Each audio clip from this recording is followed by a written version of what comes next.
साथियों नमस्कार। गौरव ज्ञान धारा में आपका स्वागत है। आप लोगों की बहुत समय से मांग थी कि सर संविधान संशोधन कराओ, तो आज की क्लास में मैं आपको संविधान संशोधन ही करवाने वाला हूं। उसमें भी आज दो मुख्य संविधान संशोधन जो सबसे ज्यादा प्रश्न बनते हैं और सबसे ज्यादा ध्यान देने हैं, वो एक तो 42वां और एक 44वां। तो इन दोनों को आज की क्लास में पढ़ेंगे। अगली क्लास में और जो इंपॉर्टेंट है वो सारे एक क्लास में दे दूंगा।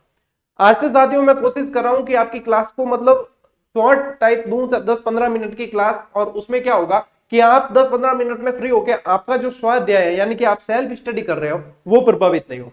और अब जो अंतिम समय जो चल रहा है, ये आपका परीक्षा बिल्कुल पास में है, तो इस समय आपके सेल्फ स्टडी बहुत ज्यादा काम आएगी। मैं आपको सलाह भी यही देना चाहूंगा कि लंबे लंबे 4-5 घंटे के वीडियो वगैरह मत देखना। जितना सेल्फ स्टडी कर लोगे, रिवाइज कर लोगे, उतना अच्छा है।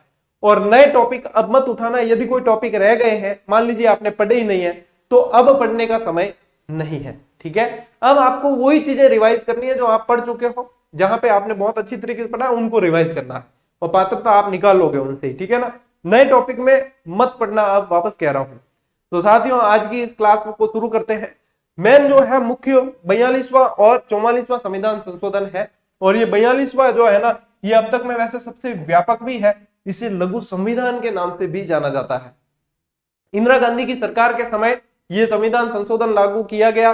और ये इसका यदि टाइम पीरियड पूछे साथियों, तो ध्यान रखना 1976 के अंदर है। उससे पहले ये ध्यान रखना कि संविधान संशोधन का जो प्रावधान है साथियों, वो भाग 20 में अनुच्छेद 368 के अंदर है। ठीक है, संविधान संशोधन का प्रावधान इसके अंदर है। और इसमें यह बताया गया कि संविधान संशोधन करने की शक्ति जो है वो संसद के पास है।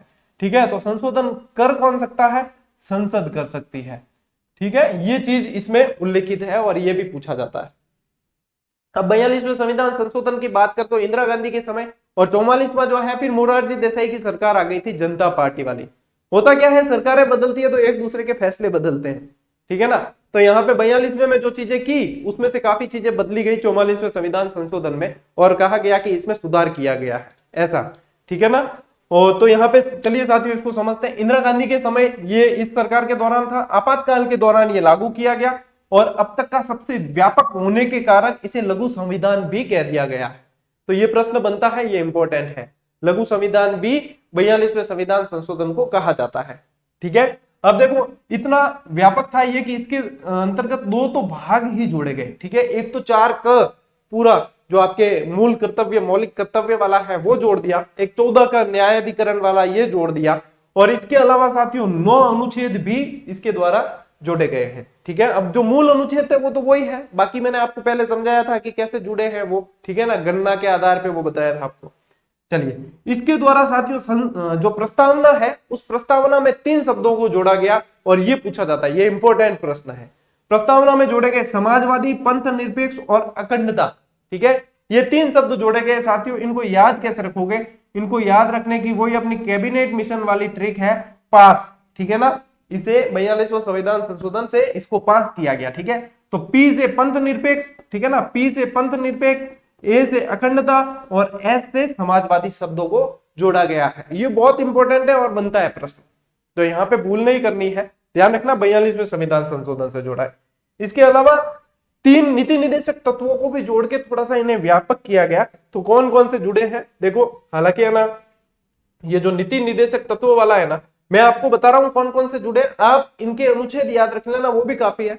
इतना गहराई से आपके मुझे लगता है जहां तक नहीं पूछेंगे, फिर भी मैं बता रहा हूं, इसका मतलब लोड नहीं लेना आपको। ठीक है, इसमें याद रखना कि 39 क, 43 क और 48 क जोड़े हैं। ठीक है, 39, 43 और 48 तीनों में क। वैसे नीति निर्देश के तत्व आपने पढ़े होंगे, तो पढ़े हैं, तो उनमें से ये जो जुड़े हैं वो 42वें संविधान संशोधन से। तो 39 क के अंदर है समान न्याय और निःशुल्क विधिक सहायता, 43 क में उद्योगों के प्रबंधन में कर्मकारों का भाग लेना, और 48 क में पर्यावरण, वन, वन्य जीव आदि की सुरक्षा और रक्षा और सुधार संबंधी प्रावधान है। तो वो जोड़े गए हैं, ये तीनों 42वें संविधान संशोधन की देन है। ठीक है, तो ये भी याद रखना है। इसके अलावा सबसे मोस्ट इंपॉर्टेंट जो प्रश्न ज्यादा बनता है वो यही है साथियों कि भाग 4 क और अनुच्छेद 51 क को शामिल किया गया, और इसके अंतर्गत जो है 10 मूल कर्तव्य जोड़े गए। ठीक है, 10 मूल कर्तव्य जोड़े गए। 11वां बाद में जोड़ा था, आपको पता है ना, शिक्षा वाला वो बाद में जुड़ा है। ठीक है, तो 10 मूल कर्तव्य जोड़े गए। अनुच्छेद 74 के अंदर संशोधन किया गया और संशोधन करके ये स्पष्ट किया है कि राष्ट्रपति जो है मंत्रिपरिषद या मंत्रिमंडल की जो मांग है उसको, उनकी जो सलाह है उसे मानने के लिए बाध्य है। लेकिन इसे फिर वापस वहां पे सुधारा भी जाएगा। ठीक है ना, थोड़ा सा रियायत दी जाएगी 44वें में, सुधारा तो क्या जाएगा। वहां पे ये कहते हैं कि आपको, राष्ट्रपति को ये शक्ति दी जाएगी, आपको यदि थोड़ा बहुत कुछ लगता है तो आप इसको एक बार मतलब पुनर्विचार के लिए भेज सकते हो, लेकिन वापस यदि मंत्रिमंडल ने भेज दिया है तो आपको मानना ही पड़ेगा। ये थोड़ा सा मतलब वहां पे इनको दिया गया, सहूलियत दी गई है। बाकी यहाँ पे अनिवार्य कर दिया गया कि आपको इनकी सलाह को मानने हेतु बाध्य होना पड़ेगा। ठीक है, इसके अलावा साथियों वन संपदा, शिक्षा, जनसंख्या और परिवार नियोजन, ठीक है ना, और बाट और माप और जानवर पक्षी आदि ये जो विषय है ये समवर्ती सूची के अंदर जोड़े गए हैं। किसके द्वारा? 42वें संविधान संशोधन के द्वारा। देखो इतने सारी चीजें इसमें की गई। ठीक है, और क्या किया गया, विधानसभाओं की जो अवधि थी, कार्यावधि, वो 5 वर्ष से बढ़ाकर 6 वर्ष कर दी थी। हालांकि ज्यादा समय तक नहीं रही थी। 44वां संविधान संशोधन आएगा तो वापस जो है उनको अपने 6 वर्ष से 5 वर्ष कर दिया गया। तो यहाँ विधानसभा और लोकसभाओं की भी, ठीक है, साथ में लोकसभा भी ध्यान रखना। और क्या किया, आपात उपबंध में परिवर्तन किया है। वो क्या किया है कि राष्ट्रपति देश के किसी भी एक भाग में, पहले तो क्या होता था कि किसी भी एक भाग में ही राष्ट्रीय आपातकाल लग सकता था, लेकिन फिर क्या किया, 352 के अंतर्गत किसी एक भाग में लगाना है तो उसकी भी घोषणा कर सकता है।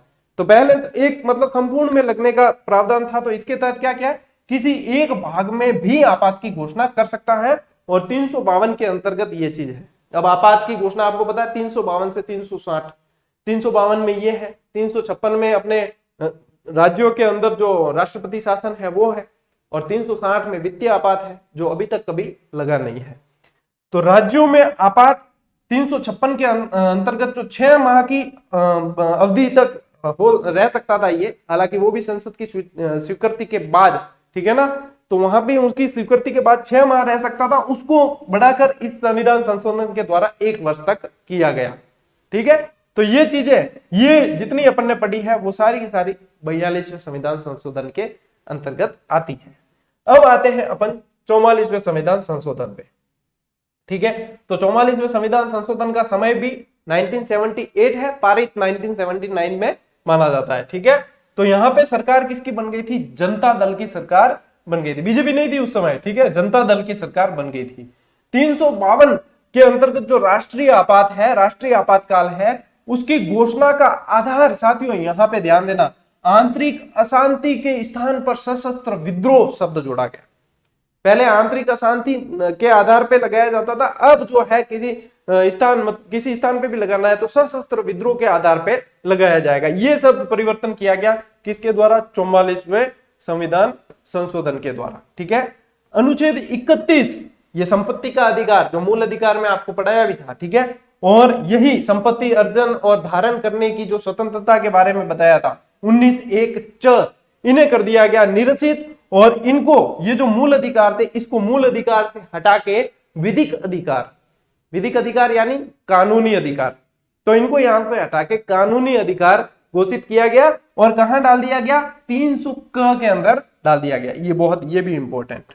ठीक है, एक तो यहां से ये इंपॉर्टेंट, एक 42वें में मूल कर्तव्य वाला वो इंपॉर्टेंट। ठीक है, ये चीजें बहुत पूछी जाती है, बहुत, मतलब आप जो एग्जाम दे रहे हो ना रीट का, उसके लिए तो ये बहुत ज्यादा इंपॉर्टेंट है। और कंफ्यूजन भी किसमें होता है, 42 में और 44 में। ठीक है ना, ये कंफ्यूजन भी यही होता है। तो देखो इसके अंदर देखो 74वें संविधान 74वें अनुच्छेद के अंदर पुनः संशोधन किया गया, और क्या कहा कि मंत्रिमंडल की सलाह एक बार पुनर्विचार के लिए भेज सकता है।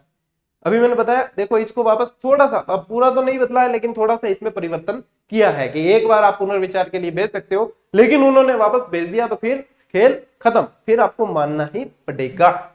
ठीक है, लोकसभा और विधानसभाओं की जो अवधि है वो 6 वर्ष से घटाकर वापस कर दी 5 वर्ष, और अभी तक भी 5 वर्ष ही है।